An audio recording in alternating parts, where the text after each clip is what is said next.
Your call has been forwarded to an automatic voice message system. Hey Chris, hey, how's it going? Hey, look, just wanted to chat. Nothing major, kind of major, but nothing major. Okay, so we here at the Our Two Cents podcast are struggling. Okay, I mean, it's no surprise. You look at our subs numbers and they look pathetic. All right, we really need to get up there in our subscriber count, in our viewer count, in our comment count. We need toxicity in our videos, and I don't think you're delivering that. Okay, I know you've done great with the Atlanta video. I mean, wow. But let's do that again, okay? Let's do more of that and less of the sweet life of Zach and Cody getting as many views as there are days in the week. Okay? Let's do some of that. Let's think big picture here. All right? What do people care about? Not what you care about, because I don't care what you care about. I care about what the people care about. Okay? I'm talking about The Bear. Yeah? Yeah, I'm talking about Marvel tanking. Is there enough of those videos out there? No. No, there's always room for one more. And hey, Attack on Titan just ended. Where is our controversial take on the conclusion of that show? I mean, this is what we need to do. Oh, write it down. I don't see you writing. I'm talking and you're looking at me and I don't see you writing. Okay? So please write this down and come back to me with a heavy hitter, or we're going to have some uncomfortable conversations in the year of the Lord 2024. 4 and 3 and 2 and 1.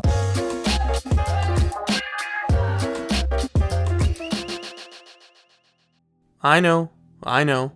I'm late with this, but I just finished watching Broad City. I usually have a backstory as to how I found out about a show, but this one was simple. Two of my closest friends, one of them being on this podcast, said it was worth a watch, so I decided to give it a shot. The show follows two best friends, Abby and Alana, as they navigate the absurdities of adulthood in New York City. Alana is free-spirited and outgoing, while Abby, who's an aspiring artist, is more reserved-ish and self-doubting. Nevertheless, the two complement each other perfectly, and their friendship is easily the strongest part of the show. We watch them go through relationships, numerous jobs, and a plethora of shenanigans as they discover themselves while living in such a big city. Before actually watching Broad City, I went into it thinking that it'll be just another whatever show that's enjoyable to watch, but something that'll be on while I'm eating or working on something. Background noise, if you will. But what I got was something even better than I expected. While Broad City is characterized as a comedy, one of its key strengths is its authenticity. Yes, the show has this dankness feel to it, and the hurdles the two go through are sometimes outlandish, but the everyday challenges they face are common in real life. Challenges like trying to move up in your workplace while also finding time to work on personal side projects, but struggling to do both. Or going from job to job in order to pay rent in time, or trying to find an air conditioner when it's extremely hot outside, or battling seasonal depression. Most of the time, nothing goes Abby and Alana's way. Abby's neighbor Jeremy, who she has a crush on in the first 2 seasons, isn't the guy Abby thought or hoped he was. Alana's eye gets infected by an air conditioner droplet on the day she booked a modeling gig. The two of them never get to watch Lil Wayne perform live. These are just a few examples of Abby and Alana's poor luck throughout the show. But at the end of the day, the two find solace in each other and always make something out of nothing, even if it means just talking to one another and making a joke out of it. Aside from Abby and Alana, New York City is arguably the main character of the show. It's one of those cases where the location pushes the plot and characters, similar to how Baltimore does so for The Wire. Did I just compare Broad City to The Wire? Absolutely, and I stand by it. It's also possible this show hits differently for someone who was born and raised in New York like myself. However, the portrayal of the city in the media can be a hit or miss sometimes, and a lot of the times, it's a miss because of the failure to capture its true nature. Some people view it as the epicenter of glitz and glamour, and some people view it as some dusty swamp. No matter what the perception may be, It's a place that's extremely fast-paced where everyone has to hustle and adapt to this I don't care type of attitude. It's also a place that allows and encourages you to embrace your true inner self.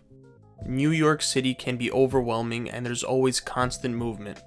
So much so that it has a massive impact on you. You're not on the same wavelength as people from different states, and whether that's good or bad, the city's characteristics become a part of you, and because of that, you start to move and act a certain way. Every episode shows Abby and Alana doing something different. It can be them rollerblading in a park, or going to the DMV, or trying to get to a wedding. Things that feel like normal, trivial things anywhere else. But in New York City, life feels episodic in a way where something small can feel like an actual event. Because the structure, the atmosphere, the people, all make you feel like you're part of this larger-than-life story. That's it. An overlooked aspect of Broad City is how it shows the complacency we feel in our mid to late 20s, and it becomes more apparent during the final episodes of the show. Someone who Abby went to college with recommends she try out an artist residency in Colorado. Abby then reveals to Alana that she applied and ultimately got in. The two come to grips that they'll be apart from each other going forward. Abby explains how she needs to change her life and that she doesn't want to clown around in New York anymore. I think this speaks to how comfortable we sometimes get in life.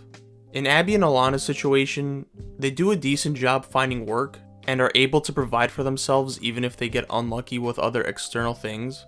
But at the same time, we see a stagnancy in growth, particularly with Abby. She can have fun and get into mischief with Alana for as long as she wants, but a part of her still feels that there's something missing. She isn't growing as an artist or as a person, which takes a toll on her mentally. Alana has accepted the overwhelming nature of New York City, while Abby doesn't want to anymore. And maybe it's because Alana is the free caring one, and Abby is more uncertain about things, but that's the beauty of their contrasting personalities. You get both perspectives of coping with the effects of pending adulthood in a place like New York City. We all love comfort. Life's too difficult for us to want to feel any other way. We all prefer hanging out with our friends and not caring about what's going on. But being uncomfortable forces us to be better than who we were yesterday. And not in a way where we lose ourselves or change who we are, but in a way where we discover things that we may not have if we were just content with where we are in life. Alana will continue to pursue being a therapist without Abby, Lincoln, or Jaime beside her, all of whom were her safety blankets. Abby will pursue being an artist in an entirely different state where she doesn't know anyone. Both are in uncomfortable situations, but it's what will push them to grow and develop individually instead of feeling unfulfilled by going through life passively as a duo. I also think Broad City should be applauded for the way it ended. Everything felt organic and seamless, including closing the chapters on the side characters of the show. Lincoln and Alana mutually broke things off after they couldn't see eye to eye on their future together, but still remained on good terms. It was nice to see that there was no ill will between the two because Alana and Lincoln's relationship was one of the main highlights of the show. Jaime decided to move to Jersey City with his boyfriend, and their relationship forced him to tackle his hoarding problem that he's had while living with Alana. We hear him talk about and deal with the internal issues he had been facing, and in the process of doing so, Alana came to a realization that she wants to become a therapist. We even got closure with Bevers. Bevers had been living in Abby and Melody's apartment rent-free for a majority of the show. He basically buys everything that Abby was selling in the penultimate episode. He redeems himself by paying Abby a large sum of money, making up for the first few seasons. Yes, yes, yes, yes. The last season also gave us a few phenomenal emotional scenes, like Abby and Alana's conversation at the Brooklyn Bridge, and their final goodbye, which was one of the finest farewell scenes ever done. Not only can we laugh with these broads, but we can cry with them too. The final scene shows us that Abby and Alana are still communicating with each other even though they're in different states. When they get off the phone, Alana goes inside the train station and we focus on numerous duos of friends as they talk to each other while walking. The main takeaway from the final scene is that the term Broad City doesn't apply to just Abby and Alana. It applies to any pair of best friends who can make the most out of anything. Whether it pertains to a conversation, an adventure, or any life experience. Best friends who have inside jokes, laugh at the dumbest things, are comfortable acting gross around each other, or partake in the most absurd situations. Broad City ended things so naturally that the finality of it didn't feel forced at all.